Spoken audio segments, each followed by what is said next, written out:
سے شکر ادا کریں. آپ کے پریشانی بہت ہے, آپ کو تکلیفیں بہت ہیں, آپ نے غم بہت دیکھے ہیں. تو آؤ ذرا میرے نبی پاک کی زندگی کو دیکھ لیجئے. میرے آقا فرماتے اگر آدم سے لے کر عیسیٰ تک سارے نبیوں کی ساری پریشانیوں کو ایک پلڑے میں رکھ دیا جائے اور میری تکلیفوں کو اکیلے ایک پلڑے میں رکھ دیے جائے تو میری تکلیف والا پلڑا بھاری ہو جائے گا.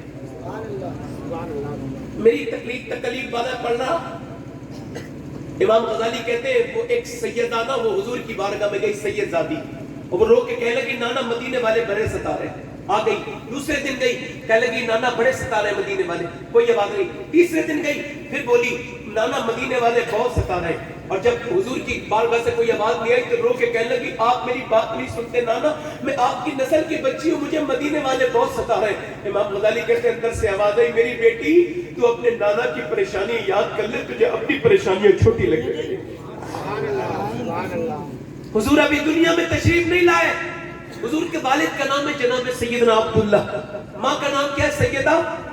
دونوں کی شادی ہو گئی. شادی کے بعد کچھ ہفتوں کے بعد جناب عبداللہ نے سیدہ آمنہ سے کہا اے آمنہ مجھے اجازت دے دو, میں سفر پہ ملک شام کے جانا چاہتا ہوں. تو سیدہ آمنہ نے بدلینہ خواستہ جو ہے اجازت دے دی. اب سیدنا عبداللہ پھر اپنے باپ عبد المطلب کے پاس گئے, کہنے لگے ابا جان میں سفر کے لیے جا رہا ہوں, تجارت پر ملک شام کی اجازت دے دے. باپ نے اپنے بیٹے کی پیشانی کو چوما اور پھر رونے کے بعد کہا میرے بیٹے تو مجھے سب سے عزیز ہے, دل تو نہیں چاہتا مگر چلا جا, میں اجازت دیتا ہوں. اب جناب عبداللہ چلے گئے اور جانے کے بعد پہنچ گئے ملک شام کی منڈی میں بیپار کیا اور آ گئے مدینے. واپسی پر طبیعت بگڑ گئی, طبیعت زیادہ بگڑی تو قافلے والے بولے چھوڑو ان کی طبیعت ابھی ٹھیک نہیں ہوگی. مگر قافلے والے بولے اگر تم انہیں چھوڑ کے جاؤ گے تو مکے کے سردار مکہ کو کیا جواب دو گے. اللہ اکبر. اب قافلے والے ٹھہرے رہے. چھٹے دن نبی پاک کے ابا کی طبیعت زیادہ خراب ہوئی اور آپ کو ایک خون کی قے آئی اور آپ کا انتقال ہو گیا.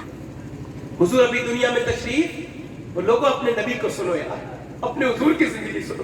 ابھی دنیا میں تشریف نہیں لائے اور والد کا انتقال ہو گیا. اور اس کے بعد سیدہ آمنہ یہ قافلہ جب پہنچا مکے تو پھر مکے میں جناب عبد المطلب نے کہا اس کا استقبال کیا. جناب عبد المطلب نے کہا لوگوں میں نے تمہارا استقبال کر لیا, مجھے میرا بیٹا عبداللہ نظر نہیں آتا. تو کوئی نہیں بولا. آپ نے کہا میرا بیٹا کہاں ہے, بولو نا, بتاؤ میرا لال, میرا دل کرتا ہے جلدی سے اپنے بیٹے کی پیشانی کا بوسہ لوں. تو کوئی نہیں بولا. ایک آدمی پھر اوپر سے نیچے اترا, کاندھے پہ ہاتھ رکھ کے بولا سردار مکہ صبر کرو, اب تمہارا بیٹا کبھی نہیں آئے گا کیونکہ آپ کے بیٹے کی تو قبر ہم نے مدینے میں بنا دی. اتنا سنا تھا بوڑھے باپ کے اوپر تکلیف کا پہاڑ ٹوٹ گیا, رونے لگے ہائے میرا عبداللہ, ہائے میرا بیٹا. بیٹھ گئے زمین پر, پھر اپنی چھڑی کے سہارے اٹھے, حضور کی والدہ کے دروازے پہ پہنچے. او بیٹی آمنہ کیا تو نے اپنے گھر کو سجایا ہے, بنایا ہے؟ میری بیٹی آمنہ کیا تو نے اپنے گھر کو اور اپنے آپ کو سجایا ہے, تو نے اپنے شوہر کے آنے کا استقبال کرنا چاہتی ہے؟ کہا ہاں ابا جان. کہا بیٹی اب کوئی فائدہ نہیں ہے, تیرا شوہر کبھی نہیں آئے گا. کہا کیوں؟ کہا اس کی قبر تو مدینے میں بن گئی ہے. اتنا سنا تھا سیدہ آمنہ پر بجلی سی گر گئی. اللہ اکبر. نئی نویلی دلہن تھی, روئی روئی روئی اور رو رو کے بولی اے سردار مکہ آپ کا بیٹا ضرور گیا ہے مگر اس کی نشانی میرے پیٹ میں, میرے شکم میں موجود ہے. سیدہ شفا کہتی حضور کی لیڈی ڈاکٹر میرا کام تھا پیدائش کے وقت میں بچوں کے حاضر ہونا. کہتی جب بچہ پیدا ہوتا تھا پہلے گندگی آتی تھی اور گندگی آنے کے بعد جب بچہ پیدا ہوتا تھا پھر بدبو آتی تھی اور جب بچہ پیدا ہوتا تھا آنکھ سے ناک ملی بھی ہوتی تھی ماں کی. اللہ اکبر. مگر فرماتی وہ پہلا بچہ تھا جب پیدا ہوا تو کوئی گندگی نہیں آئی بلکہ وہ پیدا ہوا تو نور ہی نور پورے کمرے میں پھیل گیا.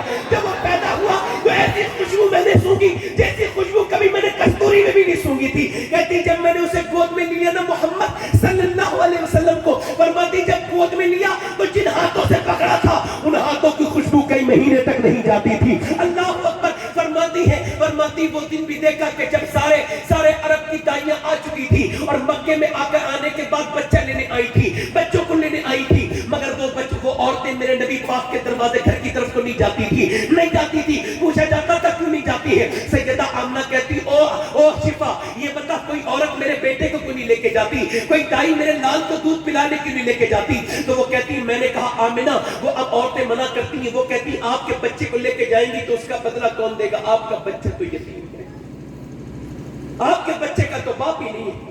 سیدہ آمنہ نے حضور کو گود میں اٹھا لیا, اور پھر لاڑ کرتے ہوئے اپنے بچے کو چوما، کہا میرے بیٹے دل تھوڑا نہ کرنا، ان عورتوں کو کیا پتا، ان دائیوں کو کہ تو آدم کی نسل کا فخر بن کے آیا۔ پھر آپ نے شفا کی طرف دیکھا، کہا شفا یاد رکھنا ایک دن میرا بیٹا تمام دنیا میں سب سے بڑا ہوگا، تو دیکھ رہے اس کا نام کتنا بڑا ہوگا، یہ عام بچہ نہیں ہے۔ اللہ